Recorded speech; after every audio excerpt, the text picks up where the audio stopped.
There is a particular kind of silence that exists in a house the day after a family holiday. It's not a peaceful silence. It's a heavy, echoing silence, filled with the ghosts of laughter that wasn't yours. Last year on the Monday after Thanksgiving, I sat alone in my quiet living room, looking at the single plate, the single glass, the single fork I'd used for my microwave dinner. And I knew with a certainty that chilled my bones, that my own family had finally officially written me out of the story. My name is Jessica. I'm 70 years old, and for most of my life my world was my family. But families, I've learned, are not always defined by blood. Sometimes they are built by choice, by chance, and by the magical, mysterious wires of the internet. It started with a photograph. My daughter Sarah had created a family share album online. 4 years I'd watched it from the sidelines on the old iPad my grandson Leo had set up for me. I'd see the pictures pop up. Sarah and her husband Mark and Leo at the beach, at graduations, at birthday parties I hadn't been invited to. There were always comments. "Looks amazing," from an aunt I hadn't spoken to in a decade. "So proud of you, Leo," from his other grandmother Barbara. Last Thanksgiving a new batch of photos appeared. They were all gathered around a long, beautifully set table at Barbara's house.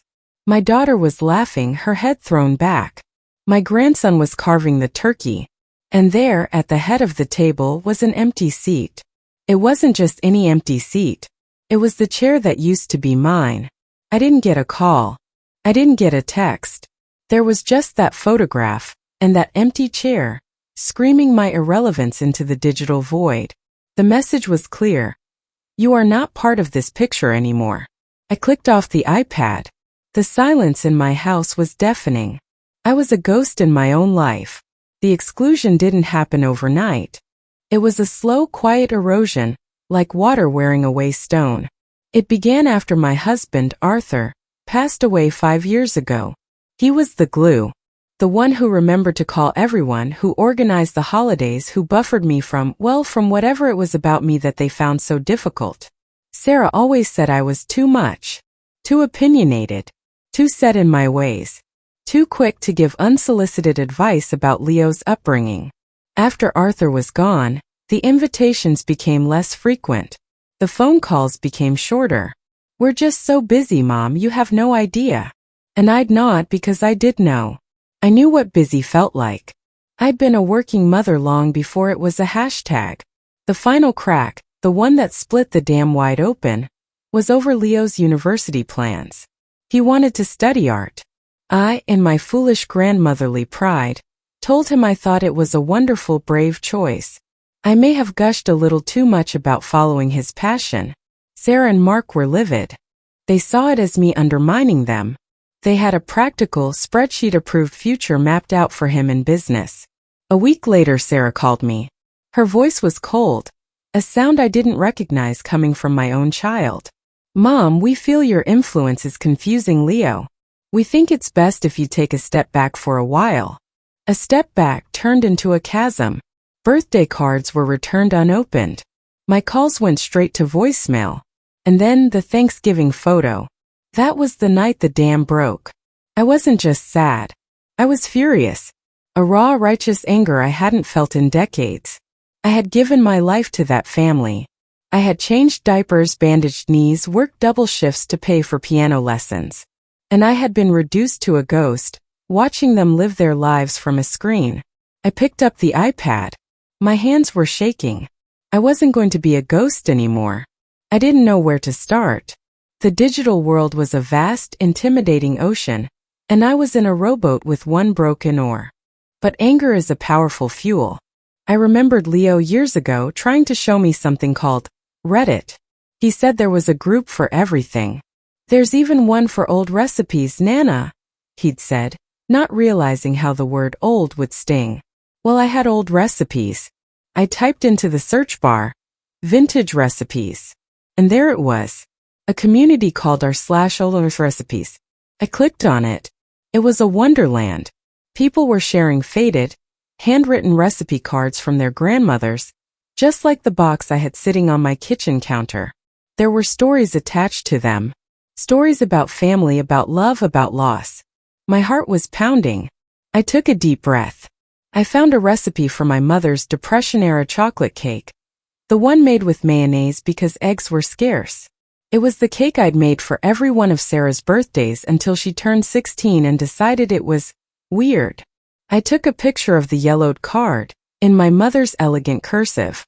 My hands trembled as I typed a post. I told them about my mother, about how this cake was a symbol of making something wonderful out of very little. I talked about the love she baked into it. I ended with, I suppose it's just me and this cake now. And I hit post. I expected nothing.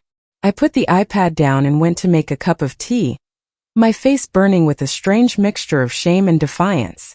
When I came back, there was a little red notification icon. Then another. And another. The first comment read, "This is beautiful. Thank you for sharing your mother with us. I'm making this tonight." Another said, "The mayo is a secret weapon. My granny did this too. You've brought back such a happy memory." And a third, "It's not just you and the cake. It's you, the cake, and all of us. Welcome." I sat there in my silent living room and I cried. They weren't tears of sadness. They were tears of recognition. Someone somewhere, in a place I couldn't even point to on a map, had heard me. The recipe group was my gateway drug. I discovered a world I never knew existed. I found a forum for people who loved British crime dramas, which I'd been watching alone for years. I joined a group for late bloomer artists, where people of all ages were brave enough to share their first fumbling paintings. I even found a community for solitary gardeners, where we shared pictures of our blooms and complained about the slugs. But the most profound connection came from a more specific search, estranged from adult children. The group was private. I had to request to join and answer a few questions. Felt secret and safe. When I was accepted, I scrolled through the posts. My God, I wasn't alone. There were hundreds of us. Mothers, fathers, grandparents, all with stories that mirrored my own. The slow fade, the cruel words, the grandkids we weren't allowed to see. We were an army of the heartbroken, gathered in a digital support group. I started talking to a woman named Maeve, who lived in Ireland. Her son had moved to Australia and cut off contact after a dispute over an inheritance. We began writing long, rambling emails to each other. She described the cliffs of Maher with such detail I felt I could smell the sea spray. I told her about the cardinals that visited my bird feeder in the snow. Then there was Javier, a retired teacher from Mexico City, whose daughter hadn't spoken to him in 8 years. We bonded over a shared love of poetry. He would send me poems by Pablo Neruda in Spanish, and I would struggle to read them, feeling the beautiful, mournful rhythm of the words I couldn't understand. My world, which had shrunk to the 4 walls of my house, was suddenly expanding. I had a friend in Dublin who checked on me when it rained. I had a friend in Mexico City who sent me digital sunsets. My family hadn't just excluded me from a holiday dinner, they had excluded me from a life. And in doing so, they had forced me to find a bigger, wider, more beautiful one. The digital world became tangible one spring morning. A package arrived at my door, covered in beautiful, unfamiliar stamps. The return address was Kyoto, Japan. It was from a woman named Hana, whom I'd met in the art group. I'd commented on her stunning watercolor of a cherry blossom tree, and we'd started chatting. She was a young woman my granddaughter's age, who worked as a graphic designer. She told me how lonely she felt sometimes in her big city apartment, pressured by her job and family expectations. Inside the package was a small, exquisite ceramic teacup, a delicate watercolor set, and a note. "Dear Jessica-san," it began. "You told me your family does not see the artist in you. But I do. Please use this cup for your tea, and these paints to create more beauty. Your friend, Hana." I held that teacup, its glaze smooth and cool against my skin, and I wept. This young woman halfway across the planet saw me. She saw Jessica the artist. Not Jessica the difficult mother. Not Jessica the inconvenient grandmother. I made a cup of jasmine tea and sat at my small desk. I used Hana's paints to try and capture the light coming through my window. It was a ritual. Connection. It was love, distilled into a ceramic cup and mailed across an ocean. I started sending things too. I crocheted a blanket for Maeve in Ireland for her chilly evenings. I mailed a book of Robert Frost's poetry to Javier. I baked my infamous chocolate cake, and using a service I found online, had it delivered to a young couple in Toronto who had just posted in the recipe group about their difficult week. I was no longer just receiving care. I was giving it. I was a grandmother again. But this time my grandchildren were a lonely artist in Japan, a grieving mother in Ireland, and a retired teacher in Mexico. My family tree was no longer a stunted, barren thing. It was blooming in every corner of the globe. This past Christmas, the silence in my house had a different quality. It was no longer heavy with absence. It was peaceful, filled with anticipation. My iPad was my fireplace, and my friends were gathered around it. We had a plan. At 3 p.m. my time, which was 8 p.m. for Maeve in Dublin and 9 a.m. the next day for Hana in Kyoto, we would all get on a video call. We would raise a glass, each in our own home, to each other. When the call connected, it was a mosaic of faces. Maeve with her wild white hair and a glass of sherry. Javier dapper as ever in his study lined with books. Hana smiling shyly, holding up her own matching teacup. There were others too, a few more faces from my various digital families. We talked and laughed for an hour. We showed each other our Christmas decorations. Maeve sang a snippet of an Irish folk song. Javier read a short poem in Spanish. Hana showed us the tiny lit-up tree on her desk. There was no empty chair at this table, because our table was the entire world.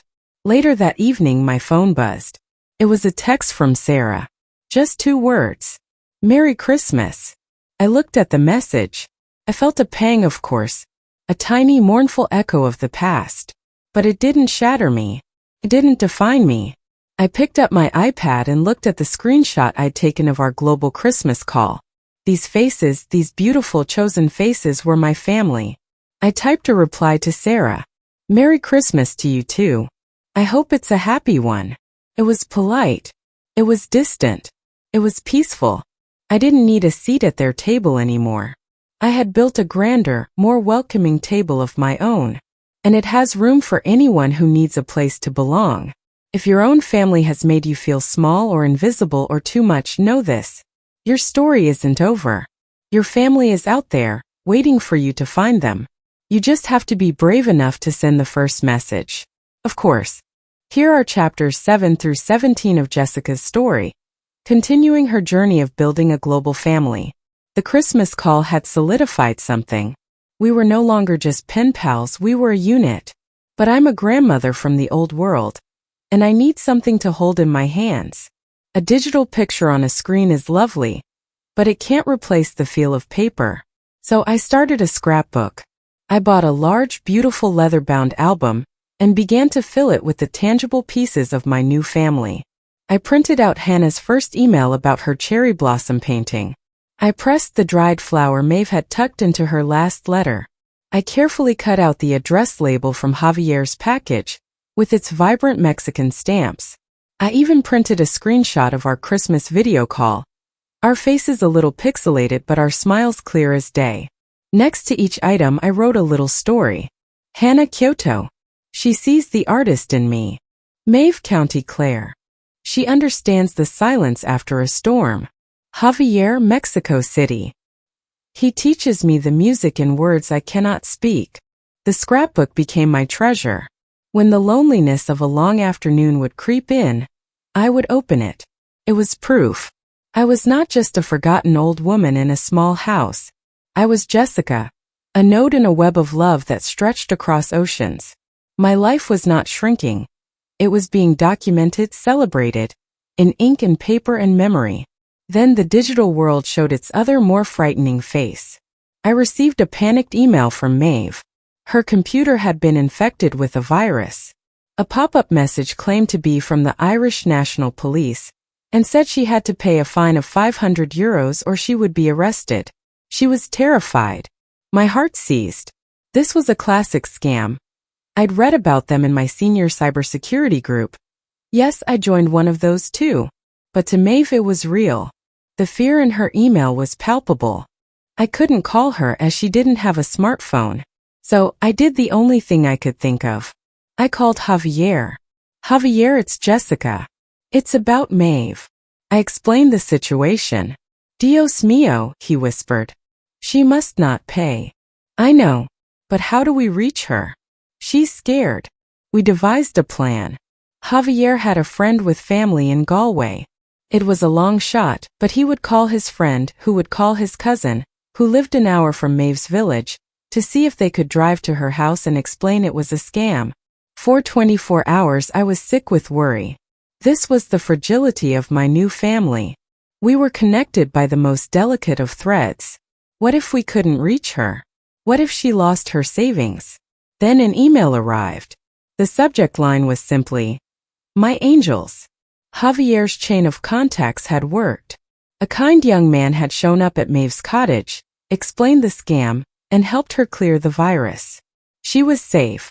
She ended her email with, "I have never felt so loved and protected. My family in America and Mexico sent a knight to my door in Ireland. How is that possible?"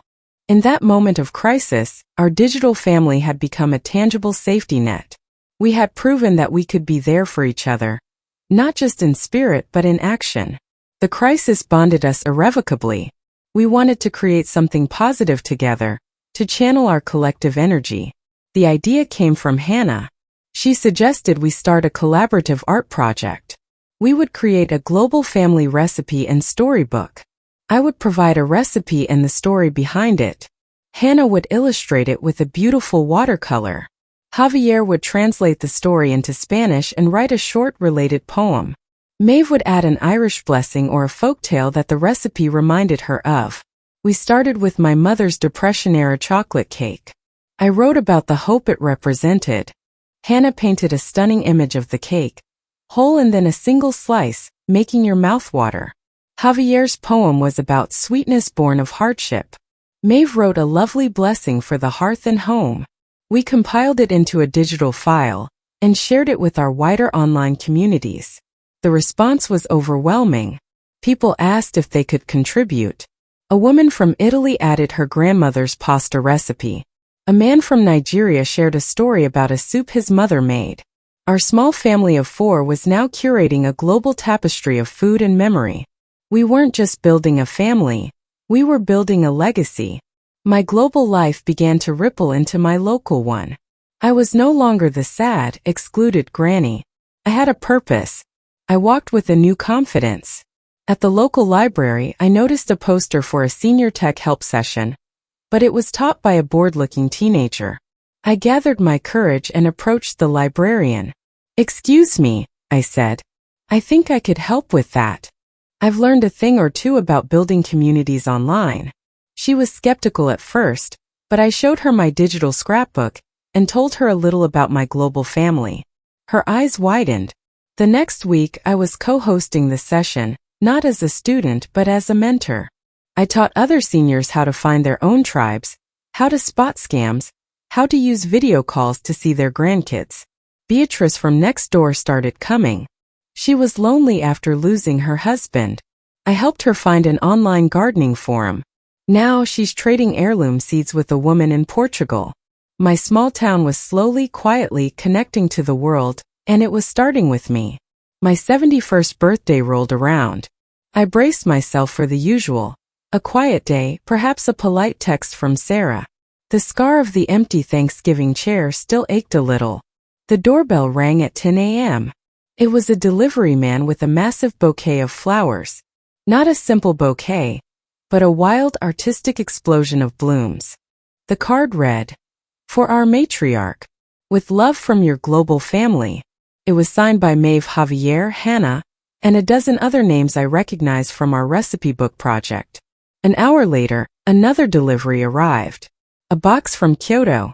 Inside was a stunning silk scarf from Hana, painted with a watercolor pattern of cherry blossoms and cardinals, a beautiful fusion of her world and mine.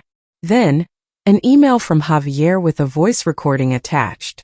It was him, reading a long, beautiful poem he had written just for me, titled Ode to Jessica, who reknit the world. But the most profound gift came in the afternoon. My iPad chimed with a video call request. It was from Maeve. I answered, and one by one the faces of my global family filled the screen. They were all there. And they began to sing. It wasn't happy birthday. It was a layered, beautiful, slightly chaotic chorus. Maeve was singing happy birthday in Gaelic. Javier was singing Las Mananitas, the traditional Mexican birthday song. Hana was singing a Japanese birthday song. Others were singing in their own languages. It was a symphony of love, a cacophony of care, all for me. I wept openly, joyfully. I had never felt so celebrated, so seen, so utterly and completely loved in my entire life. A week after my birthday, Sarah called. Her voice was hesitant. Mom? Leo, he's been accepted into the art program. The one in Chicago. I caught my breath. That's wonderful news, Sarah. There was a long pause. He mentioned you. He said he remembered you were the only one who encouraged him back when. Her voice trailed off. The wall had a crack. My grandson, the one I thought had forgotten me, had carried my words with him. He had seen me. He's a talented boy, I said, keeping my voice steady and warm, not desperate. He will do amazing things. Would you? She started, then stopped. Would you like to come to his graduation party? It's next month. The invitation I had waited years for. It landed not with a bang of triumph, but with a quiet, complicated sigh. The old me would have leapt at it, desperate to be allowed back in. The new me, the one with the global family and a silk scarf from Kyoto, felt cautious. I would be honored to be there, I said. Thank you for inviting me. The day of the graduation party, I dressed carefully. I wore Hana's silk scarf. I felt like I was wearing a suit of armor made of love. Walking into Sarah's house was surreal. It was the same house I'd been excluded from for years. The family photos on the wall felt like exhibits in a museum of a life I used to belong to. Sarah was polite but nervous. Mark, my son-in-law, gave me a stiff nod. But then Leo saw me. His face broke into a huge, genuine smile. Nana! You came. He rushed over and hugged me, a real tight hug. I did it, he whispered. Because of you. Later, as I was looking at the graduation photos on the mantel, Sarah came and stood beside me. Mom, she said softly. You look different. You look happy. I am happy, Sarah, I said, turning to face her. I'm glad, she said, and for the first time in years it sounded like she meant it. The crack in the wall widened just a little, letting in a sliver of light. A few days after the party, I was on my weekly video call with my global family, telling them all about it. So the prodigal grandmother returns, Maeve said with a wink. It's complicated, I sighed. But my grandson, he remembers me. Javier smiled. The heart has a long memory for true love, querida Jessica. Then Hana, ever the quiet observer, said, Jessica-san, we would like to meet him. And your daughter. If you would like. The idea was startling. Merge my two worlds? My old broken family and my new global one? I thought about it for a day. Then I proposed it to Leo, who was the most open. He was fascinated. You have friends in Japan and Mexico? That's so cool, Nana. I broached it with Sarah more tentatively.